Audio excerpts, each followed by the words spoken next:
Here's a tip to get more out of your next deadlifting session. Now, the deadlift is a hip extension exercise, predominantly targeting the glutes and the hamstrings. But here's the catch. If you've got tight hip flexors and quads, then you're limiting hip extension range of motion, which is leaving strength and performance on the table. Now, a simpler way to think about this is to talk about the elbow joint. So if you're one of those gym bros that goes to the gym and does bench and bicep curls all the time, chances are you can't straighten your elbow. You walk around with bent elbows. Your bicep muscle is tight and short, which means you can't get maximum contraction in the tricep muscle, which extends the elbow. So now think about that as the hip joint.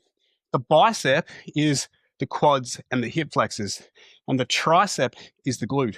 So if your hip flexors and quads are tight and short, then you cannot get maximum contraction out of the glute muscle.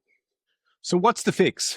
Well, between sets of deadlifts in your rest window, why not stretch out the quads and the hip flexors?